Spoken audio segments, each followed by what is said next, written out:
শিমের একেবারে নতুন আর দুর্দান্ত স্বাদের সম্পূর্ণ নিরামিষ পেঁয়াজ রসুন ছাড়া একটা শিম চচ্চড়ির রেসিপি নিয়ে চলে এসেছি। এর আগেও শিমের অনেকগুলো রেসিপি আপনাদের সাথে শেয়ার করেছি, আপনাদেরও ভীষণ ভালো লেগেছে। আজকের রেসিপিটাও একেবারে নতুন আর দারুণ টেস্টি হবে। এটা আপনারা গরম ভাত রুটি যা দিয়েই খাবেন না কেন ভীষণই ভালো লাগবে। রান্না করাও একেবারে সহজ, ঘরোয়া অল্প উপকরণে তৈরি হয়ে যাবে। তাহলে আসুন দেরি না করে রেসিপিটা দেখে নেওয়া যাক। নমস্কার বন্ধুরা, আহারে বাহার রান্নাঘরে আপনাদের সবাইকে অনেক অনেক স্বাগত জানিয়ে শুরু করছি আজকের এই দুর্দান্ত স্বাদের শিমের রেসিপি। শিমের রেসিপিটা করার জন্য দেখুন আমি এখানে নিয়েছি 300 গ্রাম শিম।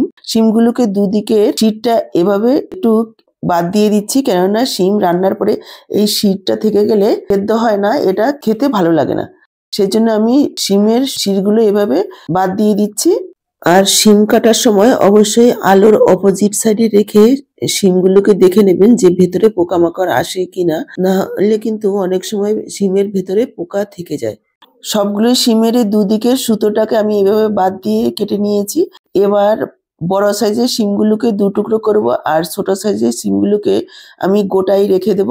আপনারা চাইলে সবগুলোই টুকরো করেও করতে পারেন, আবার চাইলে সবগুলো গোটাও করতে পারেন।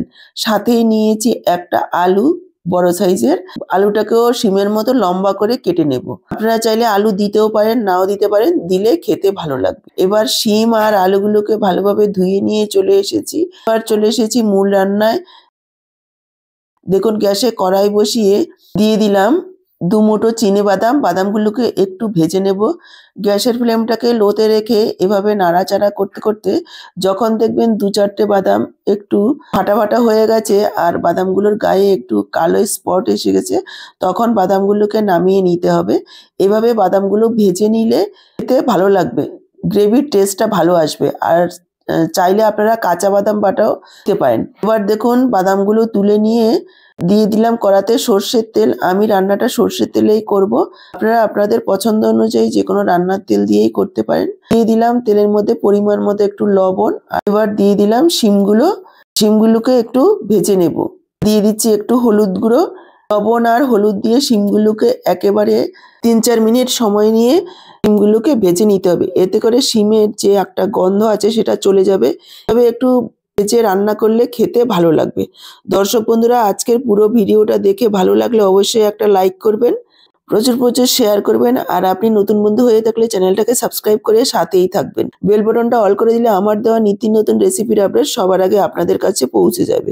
ফেসবুক থেকে ভিডিওটা দেখে থাকলে আহারে বাহার রান্নাঘর পেজটাকে ফলো করার অনুরোধ রইল। শিমগুলো ভাজা হতে হতে এদিকে আমি একটা মশলা তৈরি করে নেব। দেখুন বাটিতে 3 টেবিল চামচ পরিমাণ টক দই ফেটিয়ে নিয়েছি। তার মধ্যে দিয়ে দিলাম একটু হলুদ গুঁড়ো, একটু ধনের গুঁড়ো, দিয়ে দিলাম একটু জিরের গুঁড়ো, আর দিয়ে দিলাম একটু লাল লঙ্কার গুঁড়ো। ঝালটা আপনারা নিজেদের পরিমাণ বুঝে দেবেন। আর দিয়ে দিচ্ছি 1/2 চা চামচ পরিমাণ কাশ্মীরি লাল লঙ্কার গুঁড়ো। এটা সম্পূর্ণ অপশনাল, আপনারা চাইলে নাও দিতে পারেন। দিয়ে দিচ্ছি পরিমাণ মতো একটু লবণ আর সামান্য কয়েক দানা চিনি। এবার মশলাটাকে ভালোভাবে ফেটিয়ে নেব। এভাবে দইয়ের সাথে মশলাগুলো ফেটিয়ে নিলে দইটা আর কাটার ভয় থাকে না। যেহেতু দইটা খুব শক্ত, সামান্য পরিমাণে একটু জল দিয়ে ভালোভাবে মিশিয়ে নিচ্ছি। মশলাটা ভালোভাবে মিশিয়ে নিয়ে সাইডে রেখে দিলাম। এদিকে দেখুন শিমগুলো ভাজা ভাজা হয়ে গেছে। এবার শিমগুলো তুলে নেব। শিমগুলো তোলার সময় সাইডে এভাবে একটু ধরে তারপর তুলবেন, তাহলে এক্সট্রা যে তেলটা আছে সেটা কড়াতেই থেকে যাবে। শিমগুলো তুলে নিয়ে আমি আরো অল্প পরিমাণে একটু তেল দিয়ে দিলাম। আর দিয়ে দিলাম 1/2 চা চামচ গোটা জিরে।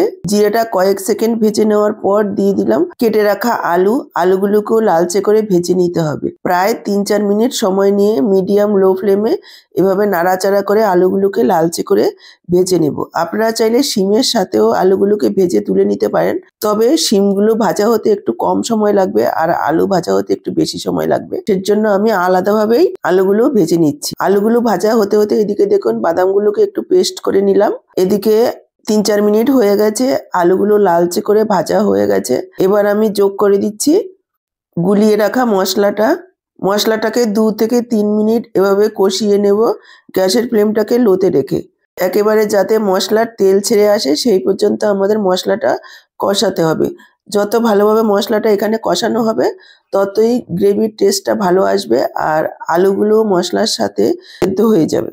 দেখুন প্রায় 2-3 মিনিট সময় নিয়ে আলুগুলোকে মশলার সাথে কষিয়ে নিয়েছি। মশলাটাও খুব সুন্দরভাবে কষানো হয়েছে। এবার আমি যোগ করে দিলাম পেস্ট করে রাখা বাদাম।